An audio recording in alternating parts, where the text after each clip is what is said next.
Hi, everyone. I'm Chris Barton. Welcome to this unique episode of This One's Dedicated To, where my guest is my wife and usual co-host, Jennifer Ziegler, author of the middle grade novel, Worser. Welcome to the interviewee window, Jenny. Thank you. It's good to be here. To start us off, would you please read aloud the dedication you wrote for Worser? Sure. It's short and sweet. For Erica Einoff. So why is this book dedicated to the person it's dedicated to, and who's Erica Einoff? Well, I'll start by answering the second part first. Erica is, gosh, we've been friends since middle school. She knows the real me. And we were both word nerds, and we did this thing. So this was back before smartphones. And we were growing up in Round Rock, Texas, where there wasn't a whole lot going on back then. It was a very small town. And so when we would be bored on the weekends, we would just make up stuff to do. And one of the things we made up was a game.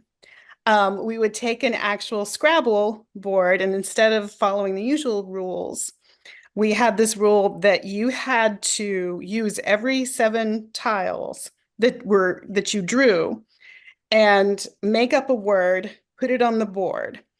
And the rules were it had to be pronounceable, and then you had to come up with a definition to go with it. So we did silly things like that. So what Um, would be an example of one of these words? Well, one of the few, I wish I still had these things that we wrote down, but one of the few that I remember is Bropdink, Dropdink? Bropdink, Bropdink. And a Bropdink, the definition was, so it was Bropdink noun, and it was one of those small, unidentifiable pieces of metal that you find on the road. All right. And I still think of that now when I when I see these little pieces of metal on the road. So Erica's known me since, we were both word nerds. So this had to, since Worser, the main character, is a word nerd and very much loves words and would have loved that game. Um, I had to I had to dedicate it to her. When I was writing it, it wasn't finished yet. Um, she lost her husband Hmm. to cancer.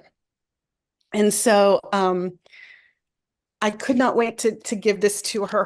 Her husband um, was a professor of philosophy. She's also she teaches classes in library science. She's a librarian. So we're all word people, and I really wanted to give this to her, and I just couldn't wait. Do you see bits of yourself and Erica in any of the characters in Worser? I mean, are y'all Worser and his friend Herbie? Is one of you and Iris?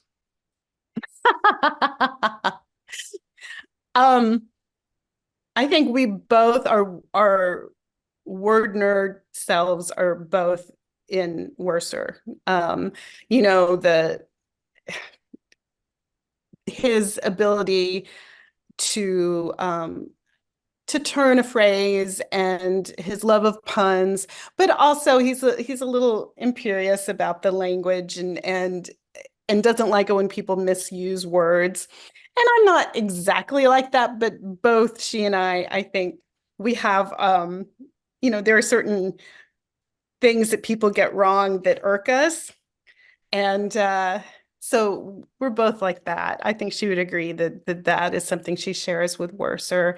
Um, and Iris, I'm sort of a daffy. There's a little bit of a sort of daffy, new age, means well, nurturing part of me as well that I put into Aunt Iris. Um, I don't know if Erica shares that. I don't know. I'd have to ask her that. Maybe you are Aunt Iris to her Worser. Yeah, maybe so. Maybe so. But the character of Danya, I think, the fact that it can be so impatient with other people's shortcomings and so impatient with the injustice of Mhm. being a young person, because let's face it, it's really hard to be a young person. And you are just at the mercy of all these rules all the time. Um, that's both me and Erica as well. And we shared that sense of injustice when we were that age.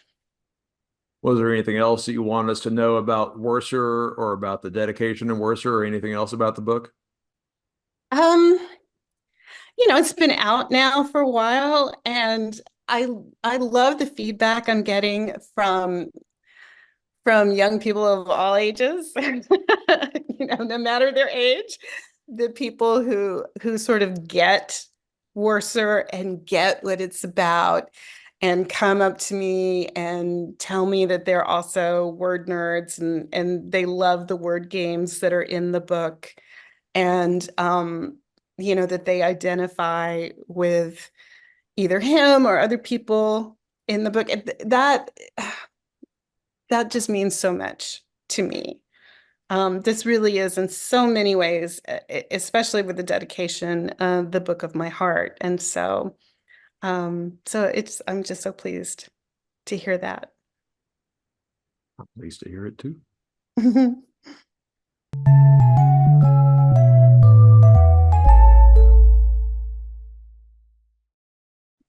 Well, how did you let Erica know about this dedication? I sent her a copy of the book, and I didn't tell her. I just let her discover it on her own. And I don't know if that was the right thing to do or not, but she did reach out and said how pleased she was. Well, And that's great because it tells us people are reading the dedications.